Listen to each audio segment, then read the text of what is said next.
So let me begin with a question. Anyone who wants to ask the first question? Come on, raise your hand. Nobody wants to. Okay. Hi guys, welcome back to Sweden. Thank you. For you, Arnell, welcome to Sweden. It's my first time. Thank you. My first question is, how has the tour been doing now when you got a new singer? Are you satisfied with the receivement you got? Absolutely, yeah. We've been doing really well. Yeah, attendance has been great, and our audience is definitely stronger than it's been in the past, and so things are good. Our last album, Revelation, was the biggest selling record since Steve Perry left the band, so that'll say it all. Over 750,000. So it's very impressive for the first release. Like Neil said, we set records last year. We went out with Heart and played for many, many, many people.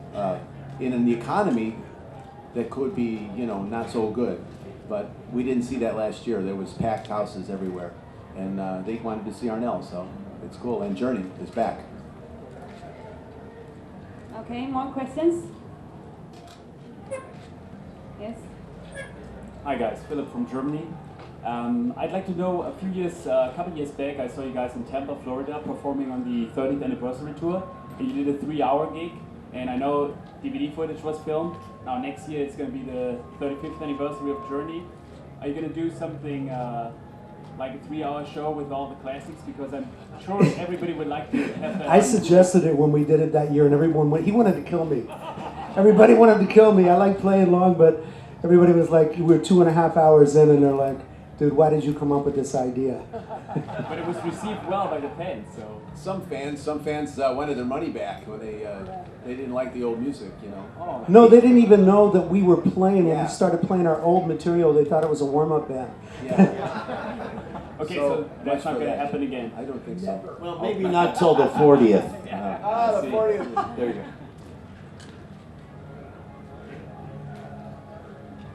Hey, Daniele from Italy. Since the last time you played here at Sweden Rock Festival, you've already changed 2 singers. So what happened with those 2 guys exactly? I don't know, shit happens. Well, Steve lost his voice. He had health problems. Steve O'Jerry, he got very sick, and some infections came down on him, and sometimes vocal cords don't synchronize again properly. So he is singing again, but he couldn't do it to the level that he needed to do it. And so Jeff Scott Soto came in to sort of, for temporary, we either would go with him or go home. So Jeff came out, helped us out through the Def Leppard tour, and then we found Arnell. We thought, it was maybe going to work out with Jeff for a second, but personality-wise, we were just not getting along. And so we decided to look for another singer, and I went searching. I found Arnell, and he's definitely the golden boy. Okay, more questions, please. Arnell, how did you, had you been a fan of Journey from the very early days? Did you know all the old material? Yes, since the Escape album. But I not was just- before that? I was just only like 10 years old. Yes. I'm sorry, guys. He knows a lot of the material. Then- It says he doesn't even know that he knows it. Yeah, but And then we'll yeah. start playing it. He'll go, "Oh, that one." And then you start singing. Yeah, something like that. But then I started rooting and digging on all older materials when I got older, and I began to appreciate more and more of their older materials than their new materials.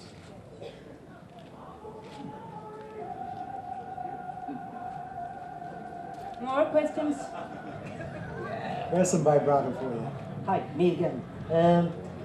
I don't know if you are aware that the Swedish reporter from Aftonbladet, Marcus Larsson, last week wrote an article about you and called you one-hit wonder.